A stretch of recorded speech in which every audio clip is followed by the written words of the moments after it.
So, what's up guys? Good morning, good morning. Isang mapagpalang araw sa ating lahat. Bagong lahat, shout out muna natin si Sir CM Uwasan Berwidan, ating sponsor, si Buridek. So, ngayon, ang lakad natin for today is kukuhunin natin yung saklay sa may Santa Maria, Pangasinan. Ma'am Dimple. So, ayun, samahan nyo ko mga ikan, intayon. Face in your face.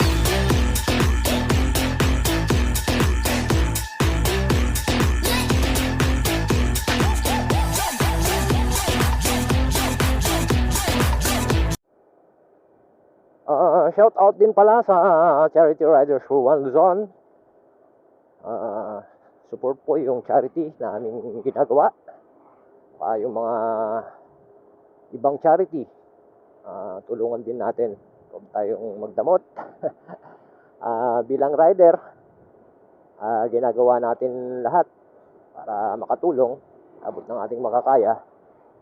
Hindi lang pagra-rides ang aming ginagawa, kundi tumutulong tayo sa mga nangangailangan.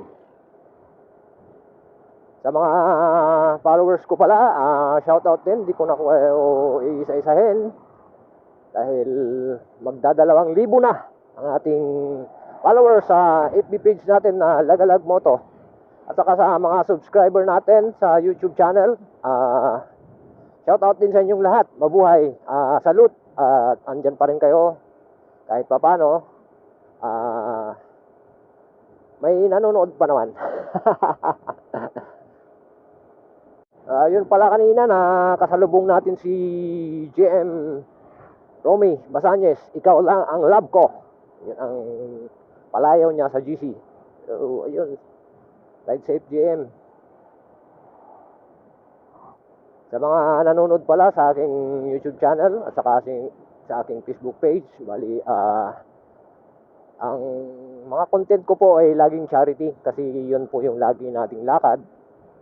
Minsan, may side trip kung saan-saan pagkatapos ng charity. Kaya ayun,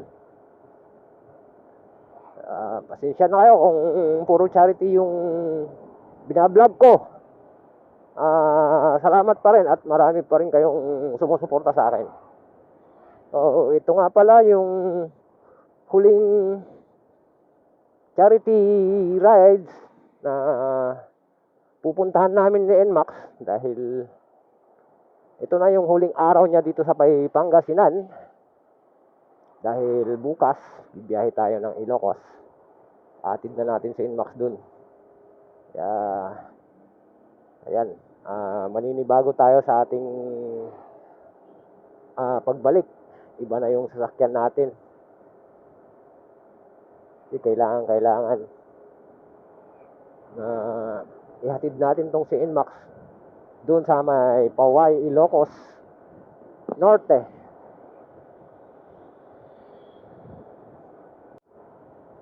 Ito na yung huling araw na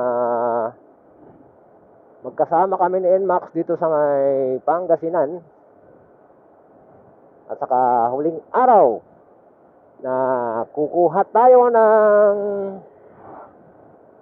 gamit para maibigay natin sa brother nating nangangailangan.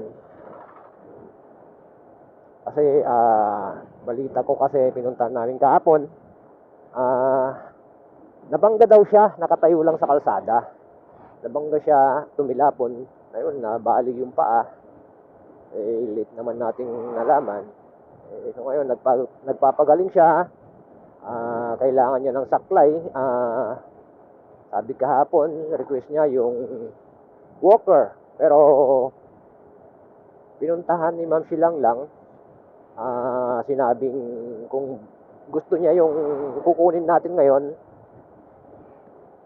yun ang ibibigay natin. So bumayag naman siya na gusto niya yun. Kaya yun ang pupuntahan natin ngayon, kukunin yung saklay kay Ma'am Dimple. So andito pala tayo ngayon sa may Narciso Ramos Bridge.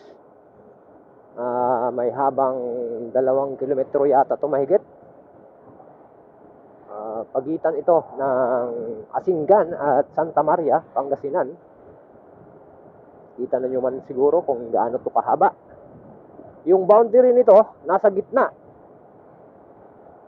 ng tulay.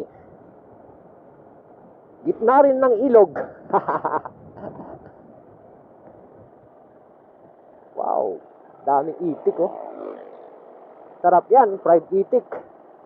Kagaya ng binibili namin dati sa may Angono, Rizal. Napakasarap. Kaso nga lang, ingat-ingat, baka ma-high blood.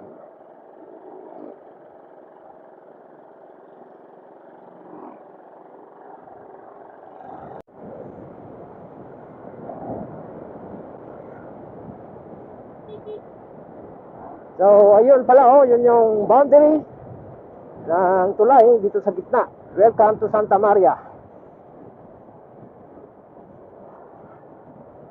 Kita nyo yung boundary.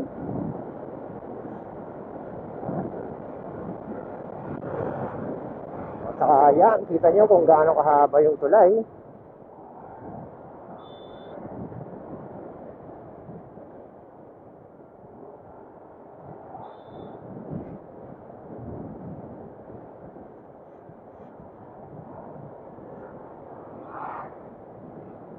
So, ayun, dito na tayo dadaan sa may bypass.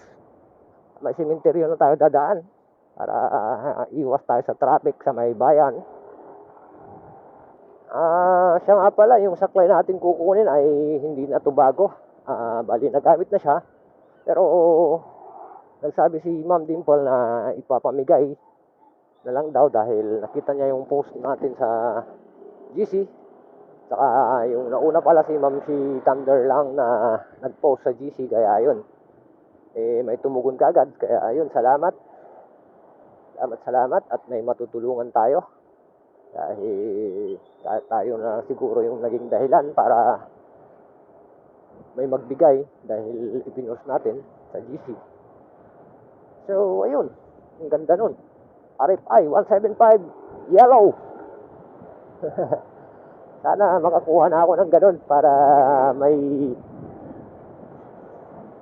service na ako na ano, medyo mataas-taas yung CC. Tira na lang kulang. So, dito tayo kakaliwa papuntang Barangay San Pablo. Ano pala, hindi pala Santa Maria yung lugar ni na Ma'am si Dimple. Bali, Balongaw pala yun. Sana wag umulan bukas. Kasi mahaba-haba yung biyahe natin mula Asingan, Pangasinan to Paway, Ilocos Norte. Solo lang tayo, wala tayong kasama. Sana wag umulan para hindi ma-delay yung biyahe natin. Kasi pag uulan, talagang hihinto ako. Ayaw ko yung bumibiyaheng na ulan. Ride safe sa akin bukas. Ito nga pala, salamat NMAX at di mo ko pinabayaan sa 2 taon nating pagsasama. Salamat din sa sponsor natin, si Sir CM Uwasan, Barawidan. Thank you very much.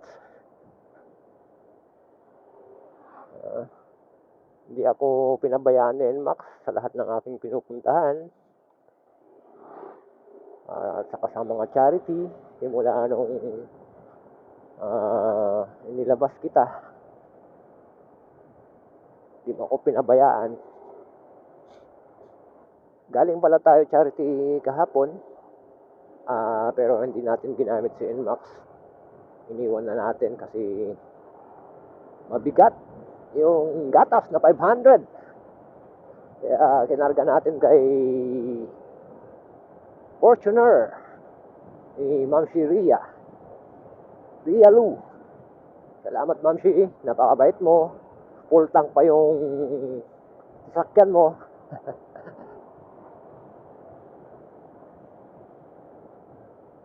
Sayang nga lang, hapon na gusto nyong mamasyal ng Baguio, Sa susunod na lang siguro, pwede akong maging driver.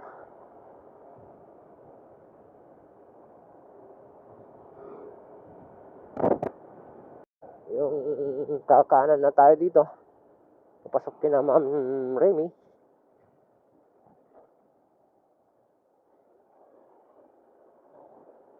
Yun. Part na to ng Balungaw. Malapit na dito yung hot spring. Eto na. Yung kina Ma'am Dimple.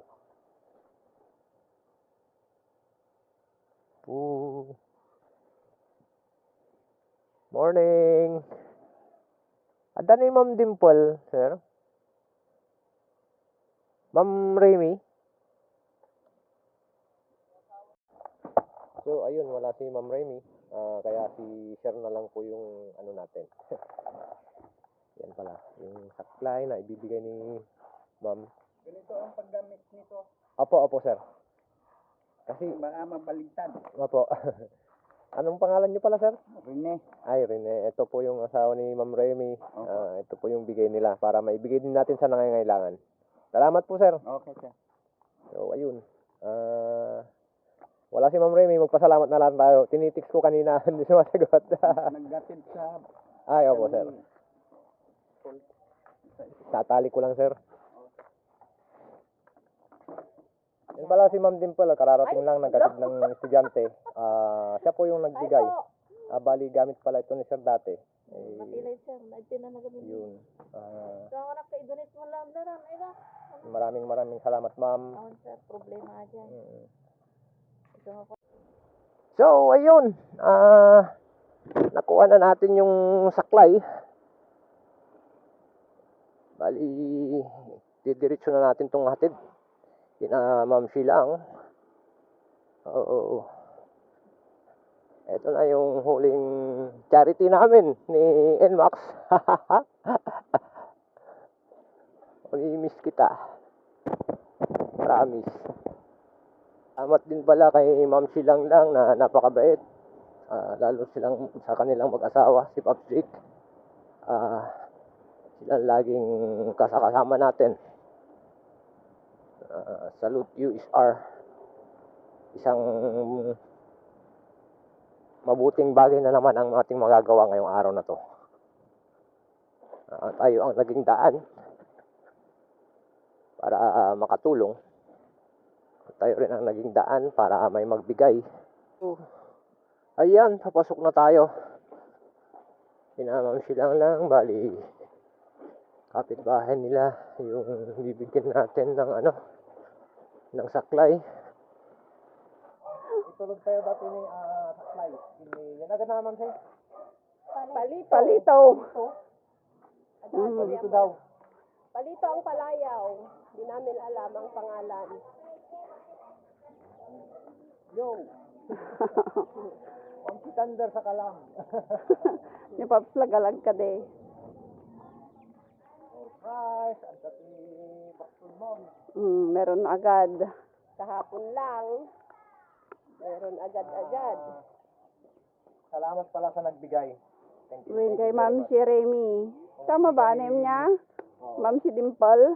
Kung hindi kay Ma'am Silang lang, sa yung way, para may magbigay din. Ibibigay din natin.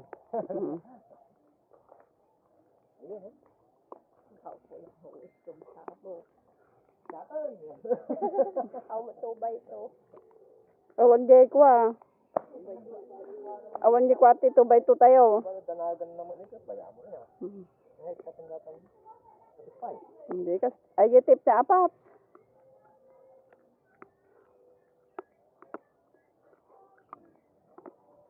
Talagang ulo mo dyan pagtalong ko. Pakanom apap, kurang ata mabisin. Wala baka nakutin to jay imak. Okay lang ata man si Dorin ako, te. Ay, adate antay ano niya. Ay, nato, nakaari dyan ako. Itaan mo Dora yung helmet. Nagkukuma dyan ason. Uy, pap. Brad ka! Ano na ganda? Palito. Di palito, pa niya na ganap tunay. Ay, Rodel, gaya. Na? Talay, bagbagam kami, ma'am, si. Ay, Rodel. Sumot ko, ana. Rodel. Yan. Rodel. Siya yung bibigyan natin ng wheelchair. Ay, wheelchair? At the wheelchair na ako. Testing. Kuwamton, pero kung lukot bunton, yung mabalin mo na ato niya. Anong ang kasat na? Mabalance mo, Kaptan? Try mo. Tuladom ni. Hey, try mo. Yun unang di kasi. Dua ka ba? Sa pagsabayam. Dimo. Kasan gumatay sa bayton. Di na may met, hindi ito daw. Dapat pagpang-or mo di ano, kagaton na ka. Kira mo met.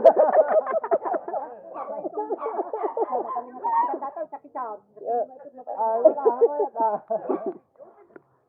So, ayan, pasalamat ka sa nagbigay. No!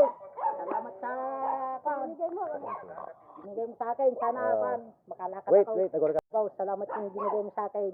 Sana makalakad ako. Para hindi ako Pilay. uyawin. Ayan. Bro, subalit ako may lain. Yung kanila. Makalakad ako. Salamat. Singput ka ah. Ang kaming inuman, ti kurang.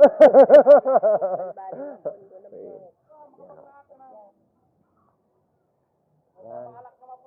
Ibagang pat, baka dapat mang sa food pack ni may Oo nga, sana, oo. sa balay na. So, ayan si Paps Palito daw.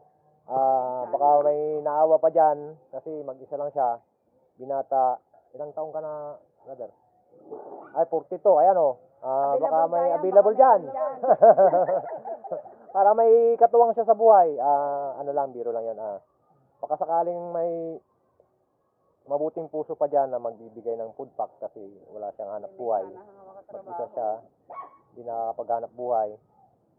Baka yung mga may kaya dyan, magbigay naman kayo ng isang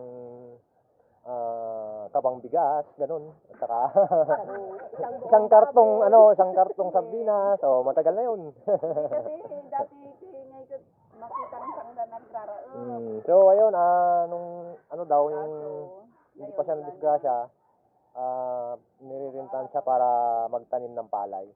Oh, ayan, oh. Nadara mapanikal sa dagaran. Panawisan ni Tol. Tama na manayunan.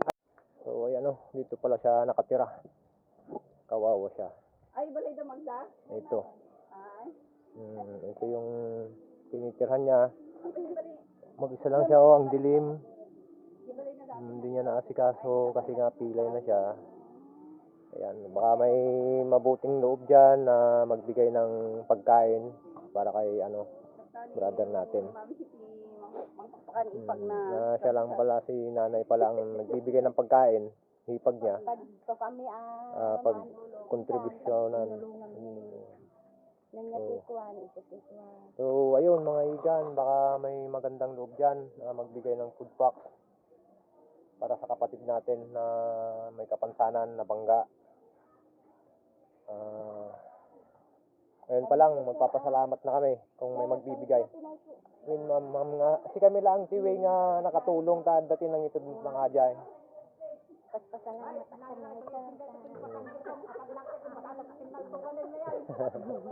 Ayun, oh. Nambubula na. Masayang masaya siya. Pasalamat mi sir. Yun. Salamat tayo din ng itod. Pangkuin nalaji ko ah. Pasalamat ako din. Ay, nalpas. Pangkuin nala pa di balunggaw ay ta. Tatay. So, ayan pala. Kailangan pa pala yung ma-x-ray. Kasi hindi pa na-x-ray daw. Simula nung nalagyan ng bakal. Wala pa daw. Wala pang x-ray. Baka may mabuting loob dyan magbigay. So, ayun. Naihatid na natin yung saklay. Ay, Brother Rodel. Kita mo sa mukha niya yung tuwa. Hindi siya nahirapan. Pala, kung sakaling may mabuting loob pa dyan na magbigay ng food packs para sa kanya, kita nyo naman yung tinitirhan niya, siya lang mag-isa. Bali, yung hipag lang niya yung nagbibigay ng pagkain sa kanya, hirap din sila sa buhay. Saka yung nakabangga naman sa kanya, hindi na daw nagbibigay. Kailangan pa rin niyang ma-x-ray ulit yung paa niya. Simula daw nung naoperahan hanggang ngayon, hindi na na-x-ray yung paa niya. Sa mga may mabubuting loob pa dyan, handang tumulong, sana makapagbigay tayo sa kanya. I-contact nyo lang ako kung gusto nyong magbigay ng tulong kay Brother Rodel, at ipapaabot natin yung may bibigay nyong tulong. So ayun, salamat mga igan. Dito ko natatapusin ang aking video. Ride safe and God bless sa ating lahat.